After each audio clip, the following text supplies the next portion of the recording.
All right. Good morning. My name is Rhonda Devine, and today I have with me Josh Whitlow is here and Laura Lohman, and also joining us, Che Ritter, our director. We have our policy advisor, Lindsay Swartz, our associate director, Steve Lyle, and I'm hoping Jesse will be able to join us shortly, and also Matt Ross will hopefully be joining us as well. Okay. So we have had many questions about the submission process and also about the differences between using 5 low and 10 low attendance days. So since this is all new for us, we've had the opportunity to work with the districts to try and run both reports using the 5 low and also the 10 low. We've also had time to review the transportation, and we've had a lot of questions about weather days, and there's a lot of confusion about how the difference between a low weather day and a low attendance day. So I also wanted to talk about that. So I don't want to really start at ground zero, but I thought a good place to start would actually be that submission process. And so today we're going to look at what to do after you've run your reports, finished all your data cleanup, and then go through the process together. And if you have any questions, we also have the Q&A open, and Josh will be watching that along with Laura so we can take questions as they come in. We want to look at the calculations, and a lot of people have questions about that, so I wanted to just review that lightly. And then we will also look at the T-code comparison, and I have an example from a district. It's one of the smaller districts, but I thought it would be a really good example to show everyone what we've found now that we've gone through this process. And then Josh will also be taking questions and going over some calendar issues that he wanted to talk to you about. Okay, so at this point, everyone should be beyond this. You've already gone through all of your monthly reports, you've cleaned up your data, and now you're ready to submit your SAAR. This is the time then you would ask yourself, do I want to claim low weather days? So I want to go through that process with you. Okay, so a weather day is any day that you had school, but attendance was low due to bad weather. If your attendance was lower than last year's ADA, then you can claim that day, and I'm going to show you how to do that. The system will take out that ADA for that day and then replace it with last year's ADA, which is higher. So we're going to look at how to do that. So if you go to the KDE reports and you go to that SAAR window, like you're going to submit your SAAR, you'll notice the daily attendance box at the bottom, and I've got that boxed in red. So you'll click on that. You'll also put in last year's full SAAR ADA, and people ask me too, well, where do I find that? If you go back to your SAAR submission link, there's a reports manager, and you'll tab on that and you'll find your district. You can go back as far as 2015. So it's a nice feature, but you'll look at last year's report and pull that number and you'll plug it into the box. And in this regard, it's, I think, 446.10. So I'm using a district.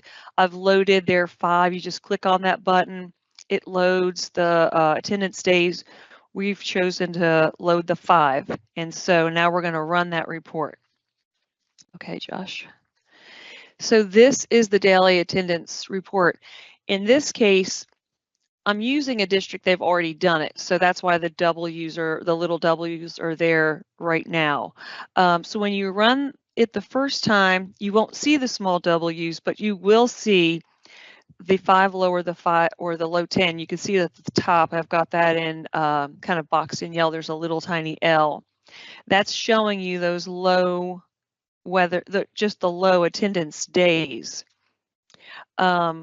And then you can see the clear line, and I've got it circled last year's ADA. any day above that line, you had less ADA than last year.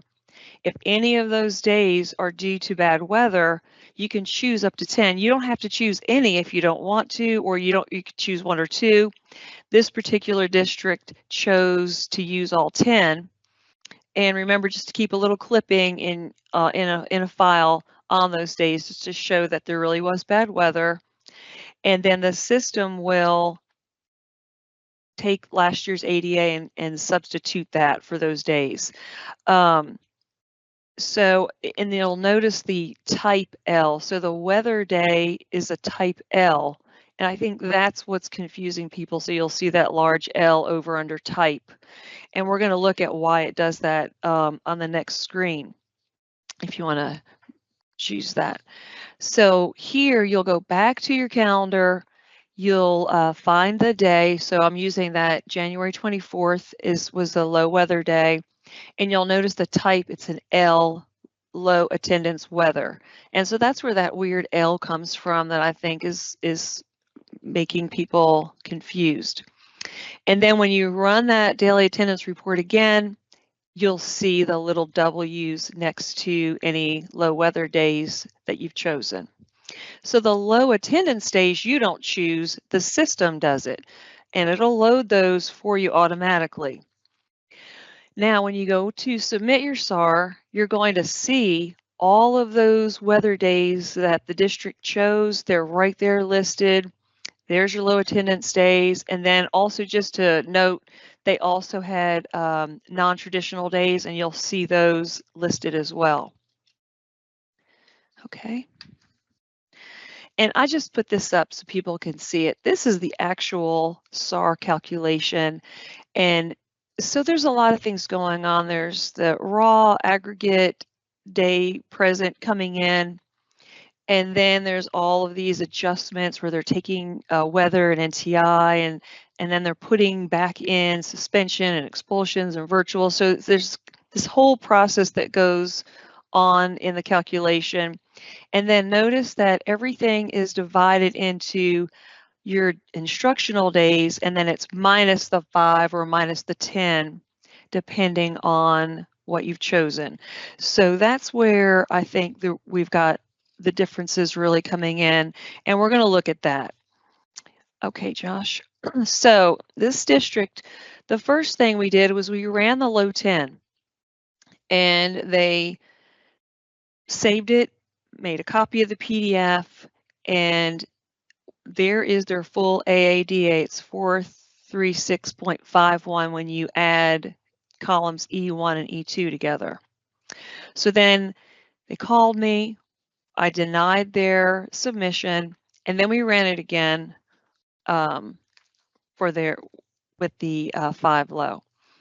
And so you can see here, you can see the difference. We've got, and I've tried to show you too, there is where your adjustments are. I put those in the orange. The yellow is where that's substituted, where it's kind of coming back in. And then you'll see the weather days off to the left with last year's full ADA.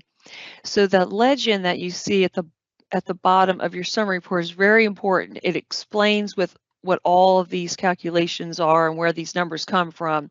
I get a lot of questions about that. So when we looked at their 5 low, it looked like, of course, the ADA was better than with the 10 low. And we kind of found that with several districts. I think Laura said we've got about 20 in so far, and they're all kind of looking the same. So you can go to the next one. This is the attendance adjustment report. And a lot of people don't realize those two reports work side by side. Just looking at one is confusing without the other. And you can see on this one, it's got all of your adjustments, the weather again, your NTI, your virtual suspensions, expulsions, all of that, things coming out, things being put back in. And then again, you'll see your days total at the end. So those are your days taught. So this is what that adjustment report looks like. and how it works.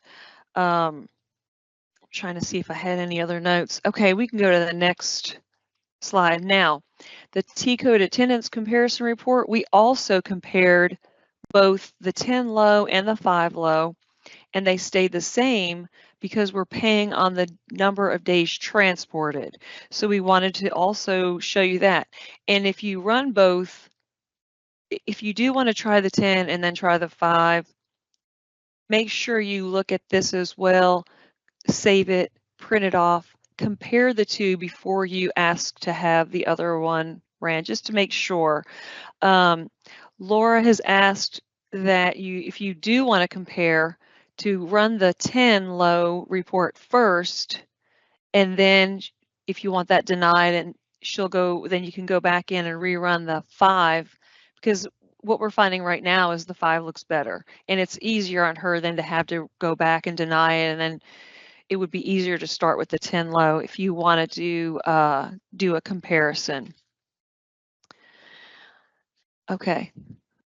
And then this summary report works with the T-code comparison report. And then, of course, the calculation is at the bottom, and it's pulling out your T1, and it's T1, I think, plus half a T3, and then the other half goes into your non-transport. And if you move to the next one, Josh, this is the actual calculation for your transportation. So you can look at that T-code comparison report, compare it to last year, make sure that everything looks accurate, that you don't have too much of a loss.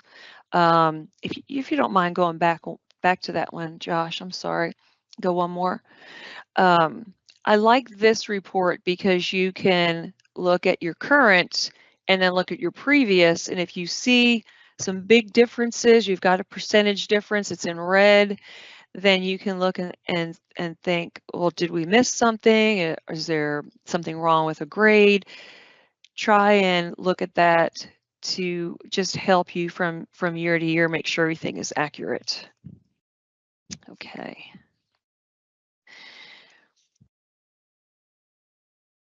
And then you can go one more, and that's just your transportation codes. And of course, your T1 is that twice more than a mile. That's why it's really important to check that. If you don't have your T codes in, it'll go straight to non-transport, which we don't pay for because they're not being transported. So make sure you check all of that information. I think I'm going to turn it over to Josh and see if, and I'll also take some questions when he's done, but go ahead, Josh.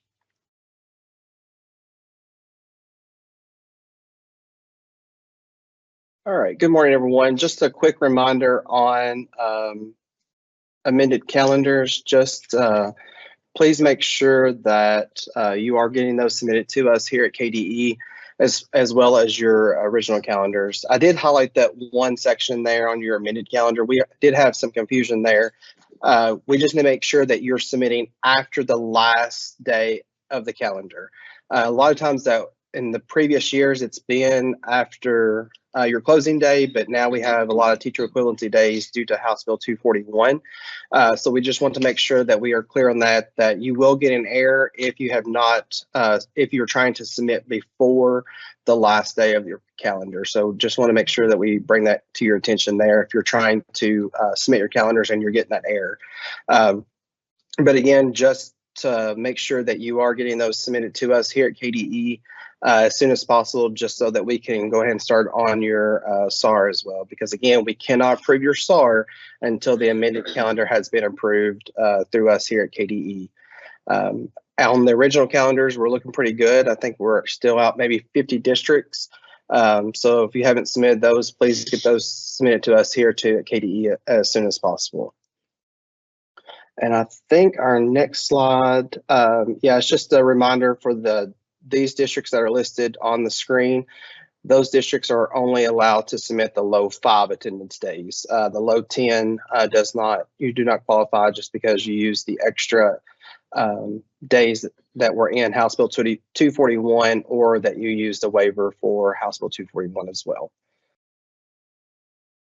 And I think we're up for questions now. If anyone has any questions.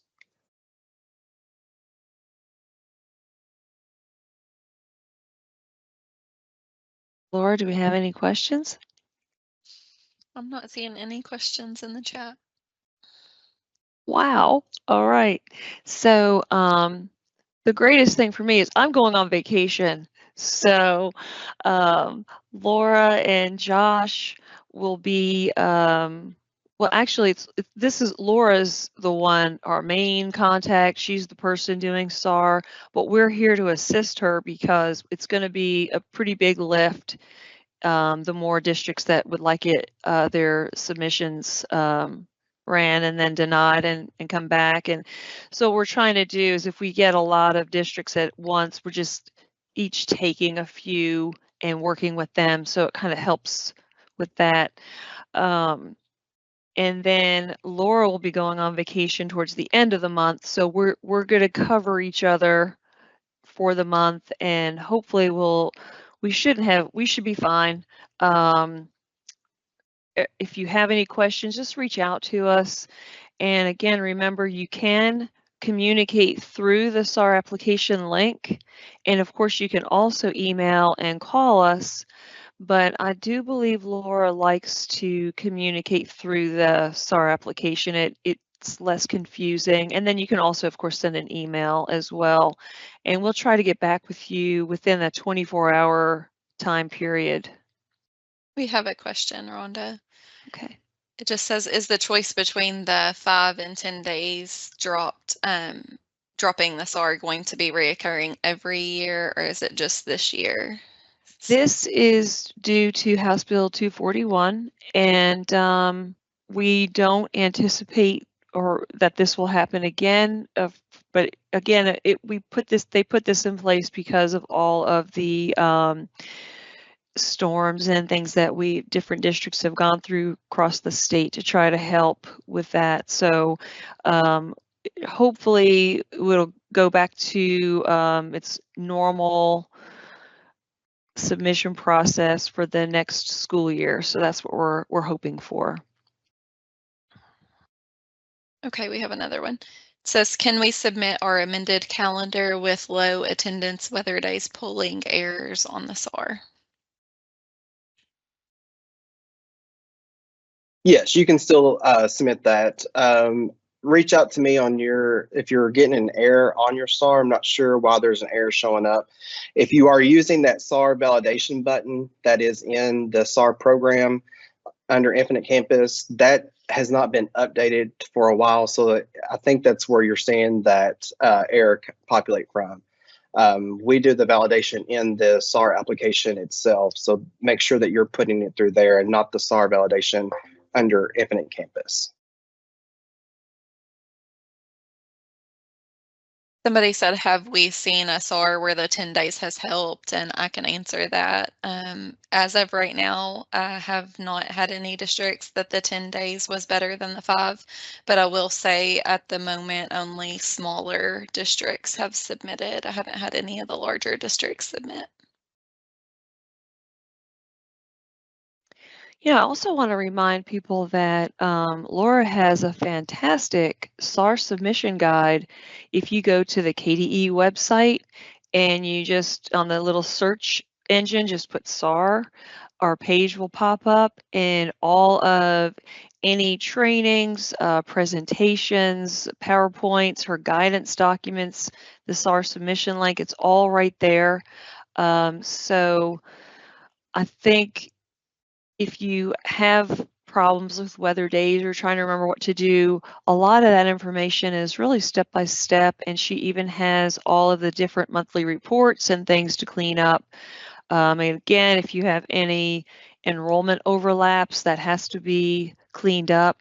And we have Samantha Engstrom, who is very well versed on splitting any duplicate SSIDs or problems. So she is also helping us stay on track. So don't forget to reach out to her if you have some duplications or other things that are causing some issues when you go to clean up all of your data. And the live recording that we did last week or the week before is posted on the website, and we will be posting this one as well.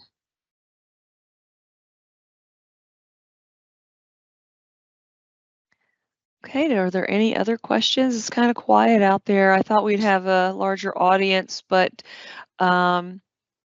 we are here to assist you all. I will be hopefully floating on a boat to Bermuda for a week, and Josh and Laura will be available. Jesse will also be available as well. Is there anything else? And no other questions? That's a short meeting. I'm not seeing any other questions. Okay. Well, we really thank you all for taking time out of your day, and we're hoping that this was helpful, and just reach out if you need anything. Thank you so very much.